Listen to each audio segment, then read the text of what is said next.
మన ప్రభుత్వంలో మొట్టమొదటిసారిగా స్కూల్ రూపురేఖలు మారాయి.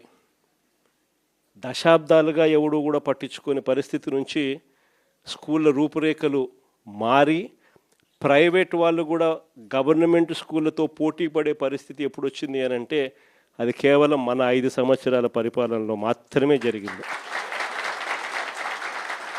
గవర్నమెంట్ స్కూళ్ళల్లో పిల్లల్ని చేర్పించాలంటే ఎమ్మెల్యే చేత రికమెండేషన్ తీసుకొని పోయి లెటర్లు తీసుకొని పోయి చేర్పించే పరిస్థితి నుంచి ఈరోజు గవర్నమెంట్ స్కూళ్ళల్లో ఏకంగా దాదాపుగా 9 లక్షల మంది పిల్లలు గవర్నమెంట్ స్కూళ్ళు మానేసిన పరిస్థితి ఈరోజు రాష్ట్రంలో కనిపిస్తూ ఉంది. స్కూళ్ళు నాశనం అయిపోయాయి. పెద్ద చదువులు చదువుతూ ఉన్న పిల్లలు ఫీజు రీయింబర్స్మెంట్ లేక 8 క్వార్టర్స్, జనవరి, ఫిబ్రవరి, మార్చికి సంబంధించిన క్వార్టర్ మామూలుగా ఏప్రిల్లో వెరిఫై చేసి మేలో ఫీజు రీయింబర్స్మెంట్ ఇచ్చేసేయాలి.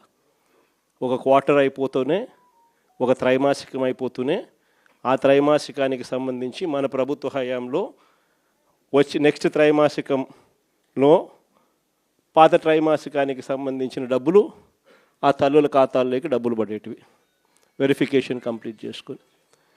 జనవరి, ఫిబ్రవరి, మార్చికి సంబంధించిన త్రైమాసికం ఆ క్వార్టర్ నుంచి ఎలక్షన్ కోడ్ మార్చి 16వ తారీఖు ఎలక్షన్ కోడ్ వచ్చింది, అక్కడ ఆగిపోయింది. అంతే. అక్కడ నుంచి ఈ నిన్న డిసెంబర్కు ఏకంగా 8 క్వార్టర్స్.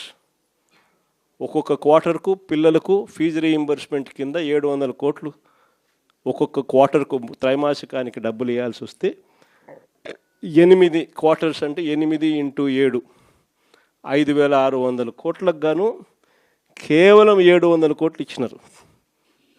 4,900 కోట్లు బకాయి. వసతి దీవెన కింద ప్రతి జనవరిలో 1,100 కోట్లు పిల్లలకు బోర్డింగ్ అండ్ లాడ్జింగ్ ఖర్చుల కోసం, ఇంజనీరింగ్ చదివే పిల్లలకు, ఇటువంటి చదువులకు డిగ్రీ చదివే పిల్లలకు ప్రతి సంవత్సరం, ఇంజనీరింగ్ చదివే పిల్లలకైతే 20,000, పాలిటెక్నిక్ చదివే పిల్లలకు 15,000, ఐటీఐ చదివే పిల్లలకు 10,000, ఇలా ప్రతి సంవత్సరం కూడా క్రమం తప్పకుండా ఏప్రిల్ మాసంలో ప్రతి సంవత్సరంలో 1,100 కోట్లు మన ప్రభుత్వం జమ చేసేది. ఈ ప్రభుత్వం వచ్చింది ఏప్రిల్ 2024, ఏప్రిల్ 2025 2,200 కోట్లు బకాయిలు. ఈరోజు పిల్లలు చదువులు మానేసి ఫీజులు కట్టలేక పిల్లలు చదువులు మానేస్తూ ఉన్న పరిస్థితులు, తల్లిదండ్రులు ఇబ్బందులు పడుతూ ఉన్న పరిస్థితులు, చదువుల రంగం పూర్తిగా నాశనం అయిపోయి ఆంధ్ర రాష్ట్రంలో చదవాలి అని అంటే అప్పుల పాలయ్యే పరిస్థితిలోకి ఈరోజు రాష్ట్రంలో మన పిల్లలు కనపడతా ఉన్నారు.